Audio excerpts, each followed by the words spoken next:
I wanted to just address one idea that comes in the parsha. I had a few questions that the students sent in to me. Girls who came to the school, they learn and grow, and then they go back, and it's like they're living in Chutz La'aretz, and so like they ask, how do you get Yirat Shamayim? How do you do that? How do you like get Yirat Shamayim? How do you become a person who is afraid of Hashem, wants to do the Ratzon Hashem, not afraid in a negative way. But how do you make yourself into one of those people that he's awesome that wants to do the Ratzon Hashem, that feels that urge that needs to do the Ratzon Hashem. And I kept on telling them, I still want to answer you, like I said. So I thought I wanted to just address it in the Parsha this week, just very, very briefly, because you see that this is the template for this really starts here. Because Yaakov is emerging from Lavan, right? Yaakov, the Yaakov Lavan life is the template for all of our galus. I don't know if I ever told this before, this idea. But what happens? Yaakov shows up there. He needs Lavan's help, right? He shows up there with nothing. He needs Lavan's help. Lavan welcomes him literally with hugs and kisses, open arms, brings him in, come stay for a month. He wants something from Lavan free on charge. He needs him, right? Well, I guess so. So he's there by Lavan, and then Lavan says, why don't you work for me? Why don't you work for me? You'll marry my daughters. Will you work for me? We'll live together. We'll do well together. Great, everything's great. And all of a sudden, what happens? The Jew gets too rich. He'll prospers too much. Yaakov gets too much, and all of a sudden they start getting jealous. Everyone's getting jealous, and then he turns on him and chases him out, and Yaakov leaves B'chush Gadol. So if you think about it, that's mamish the template of Galos always. That's what happened in Mitzrayim, and that's what happened really everywhere, in Poland, everywhere. We're always welcomed in, sure, and then you're getting a little bit too wealthy, so we're going to send some Cossacks after you. We're going to send an Inquisition after you to take your property, send some Crusades after you. All these things. It's really the way it's always been. Yeah, but what does he say when Yaakov comes out of this galus? Right, he comes out of this galus and he meets Esav and he sends these malachim to him. What does he say? Im Lavan Garti v'Icher Adata. Right, and there's a very famous chazal. Im Lavan Garti. What is Garti? It's the letters Gimel Reish Taf Yud, which is Taryag. So Im Lavan Garti v'Taryag Mitzvos Shamarti. There's a store in L.A. There's a bookstore. I don't know if it's still there. Assuming it is, but it's they have like bumper stickers that says, the Los Angeles Garti, V'Taryag Mitzvos Shmarti. The Los Angeles which? The Los Angeles Garti, V'Taryag Mitzvos Shmarti. So, but it's such a good line because that's really what it's about. That's what I'm sure it's about. Jews live in Galus, right? Hashem knew we were going to be living in Galus for most of our lives.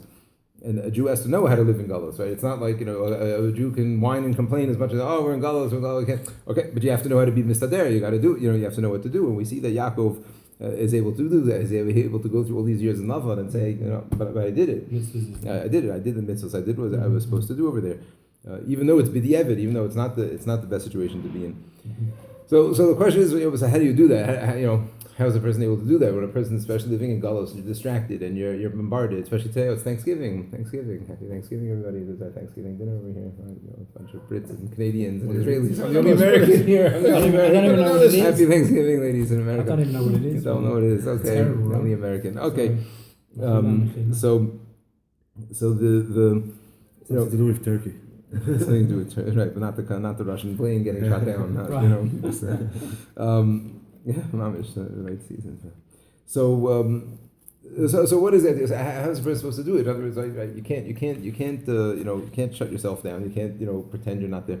So I don't know. So I'm not sure what the answer is to this. I spoke with my wife also just to ask her, how would you say, how does a person, become a Yirat Shamayim? So she said a very interesting thing right away, which I think is really keeping halacha.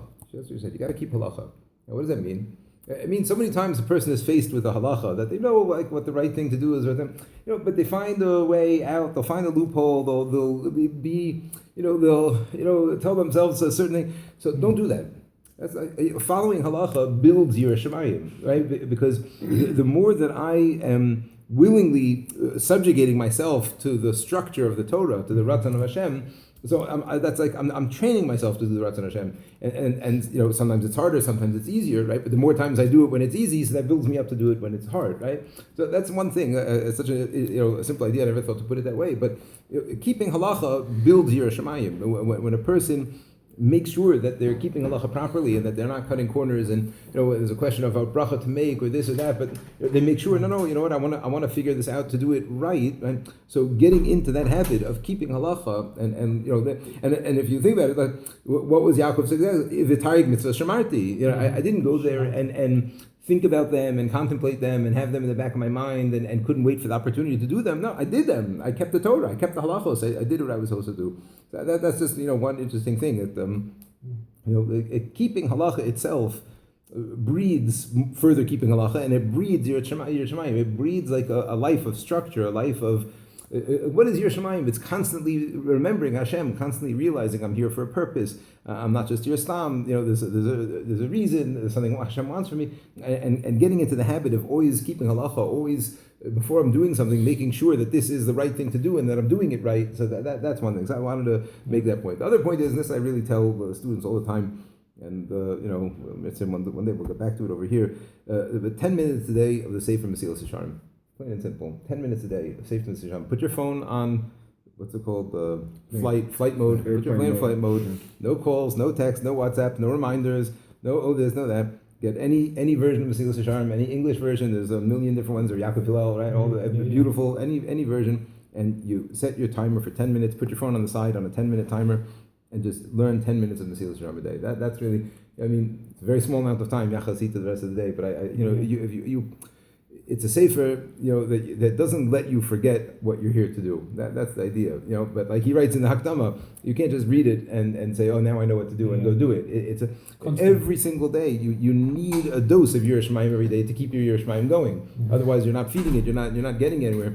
A person needs a dose of that every day. You need to work that muscle. You need to work that muscle, exactly. The Yirat Shamayim muscle. You need to work it. You can't expect just to hit a scenario or hit a situation where I'm expected to rise above, and if you're not training, you're not training. Exactly. So those are the two things that I can come up with. I'm sorry to those of you who waited for a long time for this answer, but I think that's really what it is.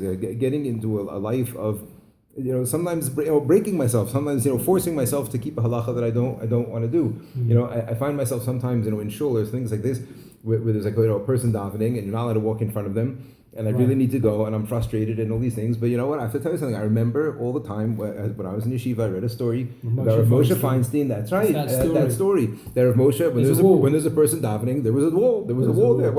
I'm not walking. There's nothing to talk about, and that sticks by me. And even though I don't feel that way, but I won't walk in front of a person. I won't do it. You know what I mean? Right. And that experience of coercing myself to do the Ratzon Hashem, even though it's not what I want to do now, even though I'm rushing or I want to go or I need to go, you know what I mean? And it's not nice what the person is doing. They're in the wrong. Okay, but it doesn't matter. But the halacha tells me this is where I have to stand. There is a wall. There's a wall there. That story is amazing. It's amazing, like Rav Moshe's story. Anyway, that's the idea. Keeping halacha breeds keeping halacha and feeding yourself Yirat Shamayim. 10 minutes a day of Mesilas Yesharim uninterrupted. You don't even have to learn it the whole time. You can contemplate what you're learning also, as long as you're thinking about it.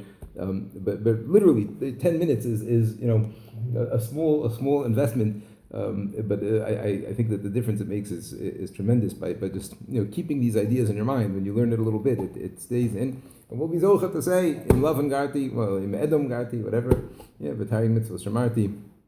Mitzvah Hashem, and we'll make it to Mashiach, able to say the same thing as Yaakov, Mitzvah Hashem.